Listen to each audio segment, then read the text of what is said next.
And आप कहते हैं कि देखिए औकाफ में 8 लाख एकड़ है। अरे भैया, आपके हिंदू टेम्पल्स में भी इतनी संपत्ति है, वहां आप क्या कर रहे हो? वहां आप क्या कर रहे हो? बाकी स्टेट्स में देखो ना। अच्छा, और ये नहीं कि हर धर्म में सुधार नहीं होना चाहिए, उतार होना चाहिए, मैं आपके साथ सहमत हूं। हिंदू धर्म में भी सुधार लाना चाहिए, लाना चाहिए ना, हिंदू धर्म भी सुधार लाना चाहिए। अंडर हिंदू धर्म, एक मिनट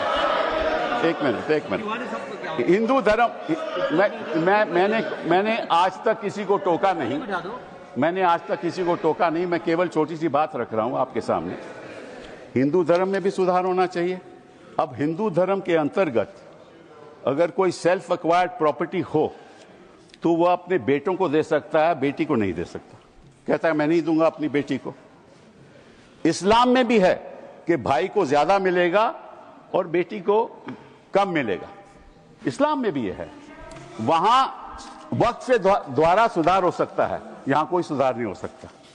तो आप अगर महिलाओं की बात करते हो तो एक कानून लाओ कि हिंदू लॉ में कोई अपनी सेल्फ एक्वायर्ड प्रॉपर्टी केवल बेटों को नहीं दे सकता, वहां महिलाओं का हक होना चाहिए। तेरी तमन्ना है पर हम खार न बोने देंगे, खार कांटों को कहते हैं। तेरी तमन्ना है पर हम खार न बोने देंगे, तुझे हम राह की दीवार न होने देंगे।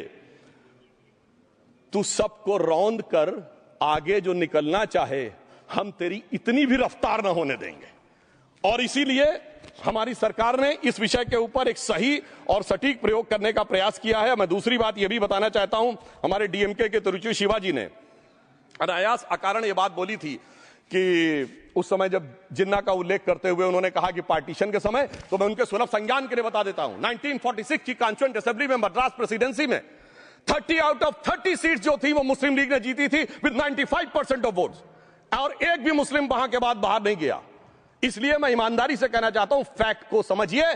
और जो मद्रास प्रेसिडेंसी के मुस्लिम लीग के अध्यक्ष थे और पीजे पोकर साहब बहादुर और मोहम्मद इस्माइल, वही बाद में इंडियन यूनियन मुस्लिम लीग के अध्यक्ष बने, और उन्होंने 28 अगस्त 1947 को सेपरेट इलेक्टोरेट मांगे।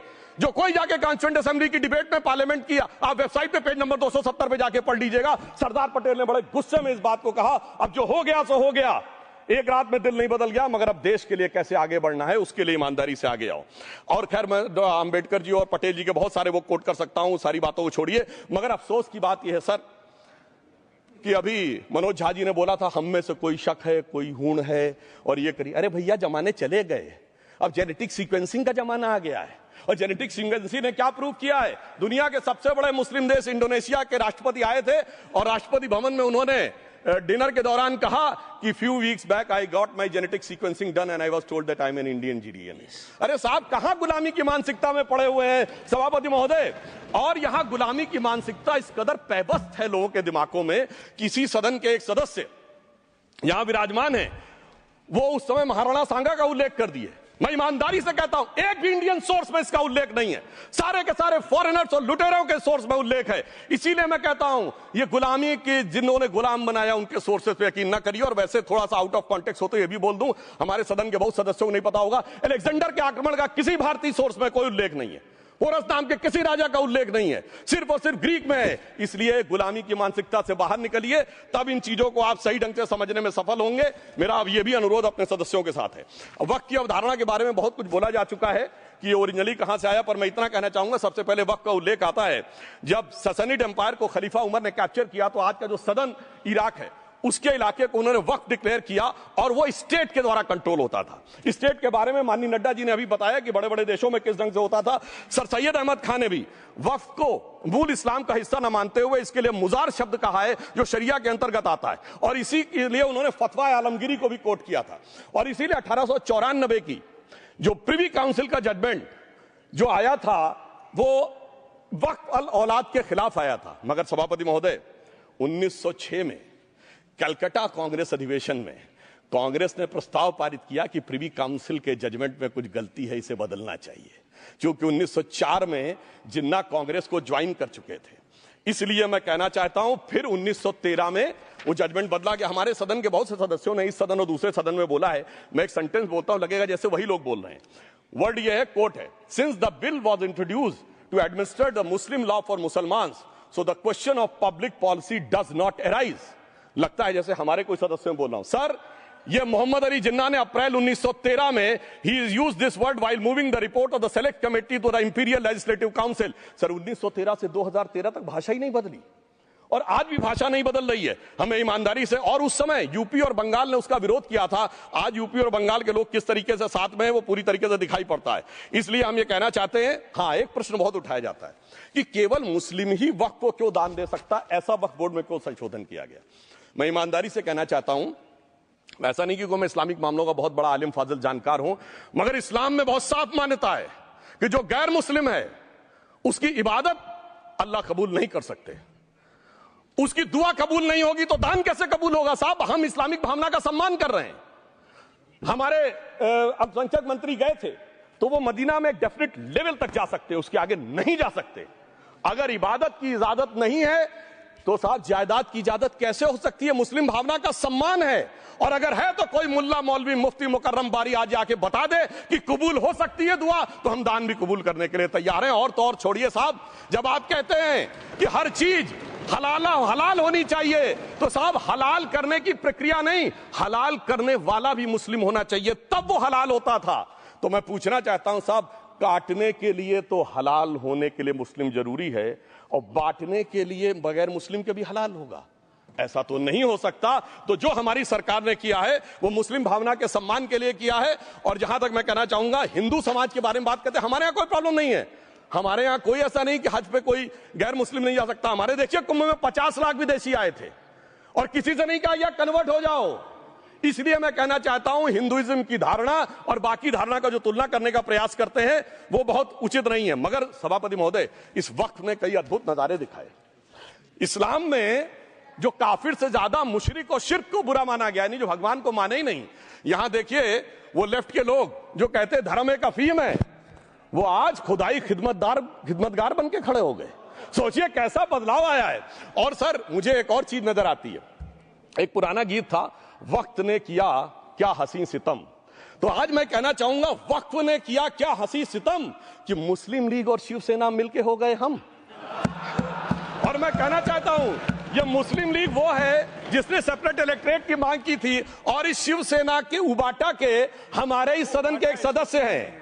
और सर, हमारे साथ मुरली जी बैठे हैं, मुरली देवड़ा जी ने मुझे याद दिलाया, उन्होंने, मिलिंद देवड़ा जी ने याद दिलाया, उन्होंने कहा एक जमाने में उन्होंने कहा था मुस्लिमों की नागरिकता छीन लेनी चाहिए। इसीलिए मैं कह रहा हूं, वक्त ने किया क्या हसी सितम, ये दोनों मिलके हो गए हम। और सर, मैं इसके बाद एक टेक्निकल बात करना चाहता हूं। जब इन्होंने टाइम ड्यूरेशन हटा दिया था और बैक में पीछे जा सकते थे, तो मैं पूछना चाहता हूं सर कि जब ब्रिटिश हुकूमत आई तो उसने तो मुगलों सारी हुकूमत ले ली थी, तो उनका मालिकाना हक कैसे हुआ।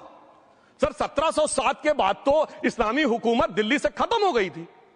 एक आखिरी मुगल बादशाह शाह आलम के लिए तो बोला जाता था सल्तनते शाह आलम दे लाल किले ते पालम, यानी आज का IGI एयरपोर्ट।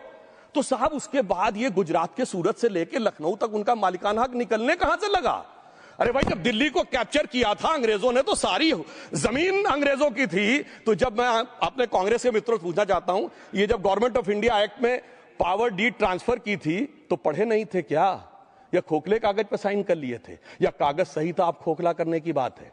मैं पूछना चाहता हूं, जब 250 साल तक वो हुकूमत ही नहीं रही तो उस हुकूमत के फरमान की लेजिटिमेसी कैसे हो सकती है। ये मैं कानूनविदों के लिए भी एक फूड फॉर थॉट रखने की बात करता हूं। और दूसरी बात मैं कहना चाहता हूं, ये किन हुकूमतों की बात कर रहे हैं सभापति महोदय। अगर सूरत नगर निगम पे दावा है मुगल के जमाने का और तमिलनाडु के मंदिर पर अरकाट के नवाब का, सभापति महोदय, ये वो हुकूमतें थी जो जजिया लगाती थी, ये वो हुकूमतें थी जो जिम्मी का कॉन्सेप्ट रखती थी, ये वो हुकूमतें थी जो गाजी की बात करती थी। क्या भारत के संविधान में उन हुकूमतों के फरमान को सही मान्यता देना सही है? बिल्कुल गलत है। मैं कहता हूं, बाबा साहब अंबेडकर के संविधान में यदि आप ऐसी हुकूमतों के फरमान को रखने की कोशिश करते हैं तो this is fraud on constitution. और हमारी सरकार ने अगर बैकडेट से वो बंद किया है तो उस फ्रॉड को रोकने की पूरी व्यवस्था की है। और यहां पर मैं ये भी कहना चाहता हूं सभापति महोदय, जमींदारी उन्मूलन 1948 में हो गया, मगर ये बाद में जमींदार कैसे क्रिएट हो गए। हमने बचपन में विनोबा भावे, हम लोग के जन्म से बहुत पहले की बात है, विनोबा भावे जी के भूदान आंदोलन की बात सुनी थी, जिसमें जमींदारों से पैसा लेके, जमीन लेके गरीबों को दी जाती थी। पर सभापति महोदय, कभी आपने सुना कि गरीबों की जमीन जमींदारों को मिल जाए? वो 2013 के बोर्ड ने वो व्यवस्था कर रखी थी। यानी वो भूदान आंदोलन था गांधी जी के शिष्य विनोबा जी का, तो आज के गांधियों के नेतृत्व में भू हड़प आंदोलन शुरू हो गया। अगर वो भूदान आंदोलन था तो ये भू हड़प आंदोलन था। इसलिए मैं एक और बात भी कहना चाहूंगा सभापति महोदय, कि जिन हुकूमतों के फरमान की बात की जाती है, एक और फैक्ट है, इसको कोई अन्यथा ना ले, जितने मुस्लिम बादशाह अलाउद्दीन खिलजी के बाद उन्होंने बगदाद की खलीफा का खुतबा पढ़ा है। That is a foreign rule, it's on record. कैसे उसको भारत सरकार मान्यता दे सकती है? इसलिए मैं कहना चाहता हूं, जरा सा गौर से देखेंगे तो हकीकत आपके सामने आ जाएगी। और क्या कभी किसी ने कल्पना की, किसी क्रिश्चियन ने तो नहीं कहा कि इंडिया गेट हमारा है, गेटवे ऑफ इंडिया हमारा है, और चर्च नहीं सही फिर भी चर्च गेट हमारा है? तो फिर यह केवल किसी एक के दिमाग में क्यों आती है? हमने जो इवैक्यू एक्ट के तहत दे दिया था पाकिस्तान के गए लोगों को, क्या हमारे जो सिख और हिंदू भाई आए थे उनकी जमीनें मिली? अरे महाराजा रणजीत सिंह की राजधानी लाहौर थी और काबुल तक था राज, तो क्या उन्होंने जमीनें नहीं दान दी होगी गुरुद्वारे और मंदिरों को? वो मिली? अरे वो तो छोड़िए, ननकाना साहब और करतारपुर साहब तक नहीं मिला था।